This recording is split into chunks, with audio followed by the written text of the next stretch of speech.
अभी तुरंत इस वीडियो में याद करना है। क्यों? क्योंकि अगर वीडियो आप लोग स्किप करेंगे या हटा देंगे तो ये क्वेश्चन छूट जाएगा और आता जरूर है। बच्चों, क्या हाल चाल? आशा करता हूँ आप सब बहुत अच्छे होंगे।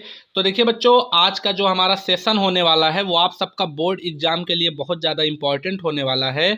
और अगर आप अंत तक वीडियो में बने रहते हैं तो आशा यही है कि आपको 10 में 10 आपके जो स्टार्टिंग के एमसीक्यू रहते हैं पेपर में, वो आपको पूरे नंबर दिला दिए जाएं। अब देखिए, कोई गारंटी तो है नहीं क्या कि आपके सारे क्वेश्चन मिले, लेकिन ये भी गारंटी नहीं है कि इसमें से कुछ भी ना मिले। क्यों? क्योंकि देखिए, पेपर तो सेट करेगा एग्जामिनर, लेकिन हमारा काम ये है कि जितना ज़्यादा हो सके आपको उतना ज़्यादा डीप में ले जा करके और क्वेश्चन ढूंढा जाए और आपके पास लाया जाए, जिससे कि बच्चों का फ़ायदा 100% हो। तो इसी आशा के साथ हम ये वीडियो आपके सामने ला रहे हैं, जिसमें आपको ऊपर हेडिंग दिख रहा है कि हिंदी का 10th और 12 जो दोनों ही क्लासेस, क्योंकि दोनों का बोर्ड होता है तो दोनों क्लासेस के लिए ये वीडियो बहुत ज़्यादा इंपॉर्टेंट रहेंगी।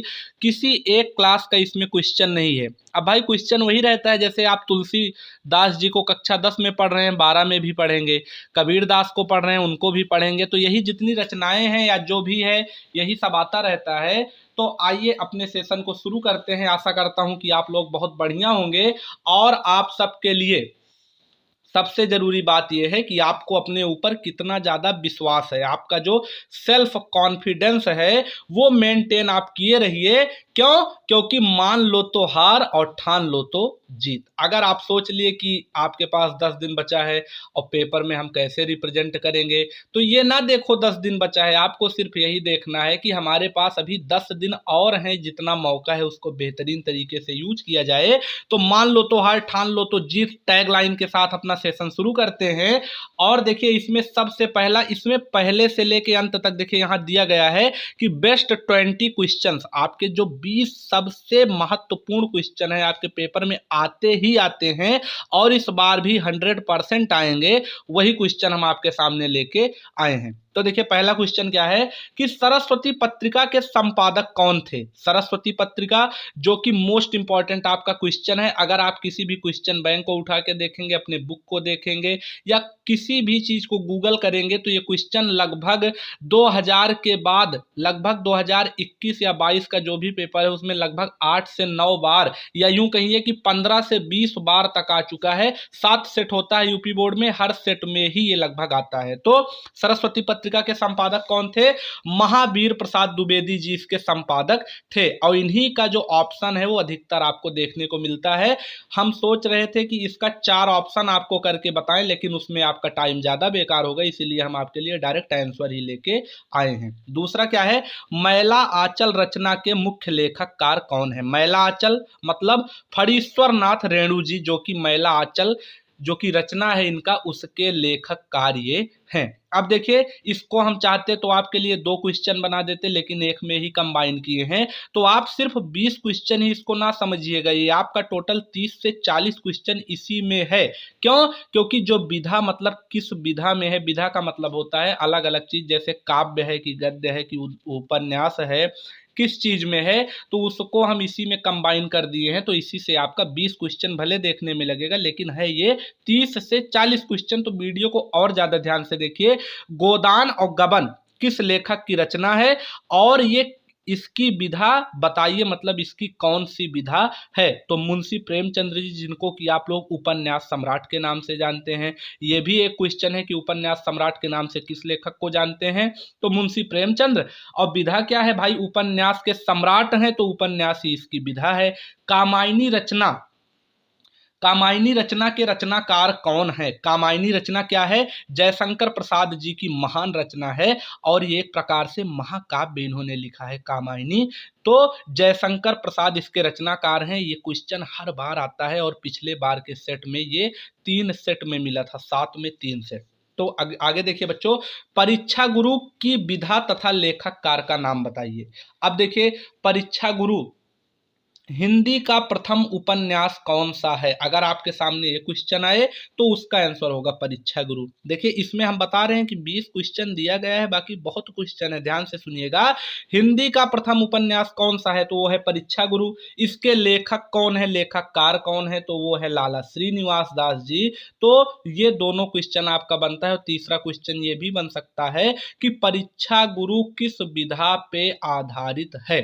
तो उसका आंसर होगा उपन्यास। मतलब एक क्वेश्चन को लेखक 3 तरह से घुमा के दे सकता है कि उसकी विधा क्या है, उसके लेखककार कौन है, और पहला कौन सा है। जैसे पहली कहानी कौन सी है, इंदुमती, उसके लेखक किशोरीलाल गोस्वामी हैं। वैसे पहला उपन्यास कौन सा है, परीक्षा गुरु है, लाला श्रीनिवास दास जी उसके लेखककार हैं। ऐसे ही क्वेश्चन हमारे हैं। अगला देखिए, अगला बहुत बेहतरीन क्वेश्चन है, क्या नहुस, नहुस रचना के रचनाकार तथा उसकी विधा को बताइए। तो हिंदी का प्रथम नाटक कौन सा है? हिंदी का प्रथम नाटक है नहुस। कौन सा? हिंदी का प्रथम नाटक है नहुस। और इसके लेखककार कौन है? गोपाल चंद्र गिरधर दास। अब देखिए भारतेंदु हरिश्चंद्र जी का आप लोगों ने नाम सुना है, उन्हीं के पिताजी हैं ये गोपाल चंद्र गिरधर दास। तो भारतेंदु हरिश्चंद्र जी के पापा जी जो हैं वो हैं गोपाल चंद्र गिरधर दास। तो टाइम इनको गुजरे हुए बहुत ज्यादा हो गया है, लेकिन आप लोग इनका नाम याद करिए कि प्रथम नाटक के लेखककार यही हैं, और इनके द्वारा जो रचना था प्रथम नाटक वो है नहुस। आगे देखिए बच्चों, अब ये क्वेश्चन जो है ये लगभग बच्चों को कंफ्यूज करता है, और आप लोग को भी जरूर से जरूर करेगा। क्या कि अज्ञे तथा अस्क, देखिए अज्ञे तथा अस्क उपनाम के महान लेखककार का पूरा नाम बताइए। बहुत इंपॉर्टेंट क्वेश्चन है, और आप लोगों को इन दोनों लेखकों का जो नाम है उसको लिखने की भी बार बार प्रैक्टिस करनी होगी। क्यों? क्योंकि अगर मान लीजिए जैसे अज्ञे जी हैं तो आपके क्लास 12 में भी इनका चैप्टर है, अस्क है तो इनका क्लास 10th में है, 9th में है।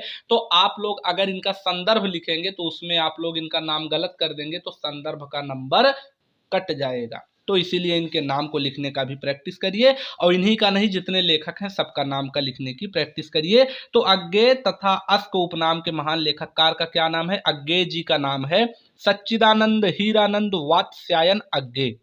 सच्चिदानंद हीरानंद वात्स्यायन अज्ञे। अगर इनका जीवन परिचय पढ़ना है तो चैनल पे पढ़ा है। दूसरे कौन है? उपेंद्र नाथ अस्क। कौन? उपेंद्र नाथ अस्क। और पेपर में आता है कि महान एकांकीकार का नाम बताइए। तो एकांकीकार महान में उपेंद्र नाथ अस्क जी हैं। क्यों? क्योंकि इन्होंने एकांकी की रचनाएं बहुत ज्यादा की हैं। अब देखिए बच्चों, अगले पेज में हमारा कौन सा है? तो अगला पेज जो कि 20 क्वेश्चन हम आपको करवाएंगे उसका हमने आपसे वादा किया है। तो अगला देखिए, दीपदान कृति के रचयिता कौन है? दीपदान कृति के रचयिता, कृति मतलब भी होता है रचना विधा। जैसे मान लीजिए कि कोई कहानी है तो उस कहानी को भी हम कृति ही कहते हैं। तो देखिए दीपदान कृति के रचयिता कौन है, स्पष्ट करें। क्वेश्चन इस प्रकार से भी आ सकता है। तो डॉक्टर राम कुमार वर्मा जी, जो धाय माँ पन्ना वाली कहानी थी, अगर आप लोगों को याद हो कि अपने पुत्र को वो मरवा दी थी मजबूरी में, क्यों? क्योंकि राजा का जो लड़का है वो बचा रहे, वही एकांकी ये है डॉक्टर राम कुमार वर्मा। और दीपदान ही हिंदी की प्रथम एकांकी भी मानी जाती है। और साथ ही साथ एकांकी के जनक या एकांकी के पितामह कौन है? तो वो है डॉक्टर राम कुमार वर्मा जी। आगे देखिए बच्चों, आगे देखिए, शेखर एक जीवनी क्या है तथा इसके रचनाकार का नाम बताइए। तो शेखर एक जीवनी के रचनाकार हैं अज्ञे जी, और ये किस विधा पे है? उपन्यास पे है। अगला, ममता के रचनाकार कक्षा 10 के किताब में दिया गया है, बच्चों ध्यान से देखें, जयशंकर प्रसाद जी।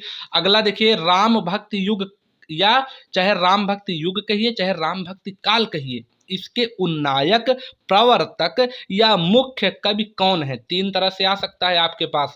उन्नायक चाहे लिख दे, चाहे प्रवर्तक, चाहे मुख्य। तो आपको मुख्य मतलब मेन होता है, समझ में आ रहा है ना? तो राम भक्ति काल के मुख्य कवि कौन है? तुलसीदास जी हैं। क्या लिखूं, इसके रचनाकार कौन है? तो इसके रचनाकार हैं पद्मलाल पुन्नालाल बख्शी। देखिए ये आपके किताब में कक्षा 10 में दिया गया है, पाठ और डायरेक्ट आ जाता है। अब आगे जो आपका देखिए यहाँ पे 16 नंबर तक का क्वेश्चन है, ये आपको अभी तुरंत इस वीडियो में याद करना है। क्यों? क्योंकि अगर वीडियो आप लोग स्किप करेंगे या हटा देंगे तो ये क्वेश्चन छूट जाएगा और आता जरूर है। चारों के गुरु का नाम दिया गया है, ध्यान से देखिए। तुलसीदास जी के गुरु नरहरिदास, कबीरदास के रामानंद, सूरदास के वल्लभाचार्य, रस खान के गोस्वामी विट्ठलनाथ। याद करिए जरूर। क्यों? क्योंकि पेपर में आएगा। अब अगला क्वेश्चन है, परशुराम की प्रतीक्षा के रचयिता कौन है? तो परशुराम के प्रतीक्षा के रचयिता हैं रामधारी सिंह दिनकर जी। और रामधारी सिंह दिनकर का जीवन परिचय आप लोग याद कर लें, क्योंकि इनके जीवन परिचय से जितनी रचना है सब हर बार आती है। आगे देखिए बच्चों, अभी हमने रामधारी सिंह दिनकर के बारे में बताया, तो वही फिर से देखिए इनकी रचना आ गई। कौन सी है? रश्मिरथी महाकाव्य के लेखककार कौन है? कौन है? कवि रामधारी सिंह दिनकर। रश्मिरथी इनका जो कि एक खंड काव्य है, चाहे महाकाव्य कहिए, तो रामधारी सिंह दिनकर जी हैं। बसेरे से दूर किस विधा पर आधारित है? तो आत्मकथा। आत्मकथा में ध्यान से सुनिए, हरिवंश राय बच्चन जी ने 4 आत्मकथा लिखा है। ठीक, इनकी जो मतलब आत्मकथा मतलब क्या होता है?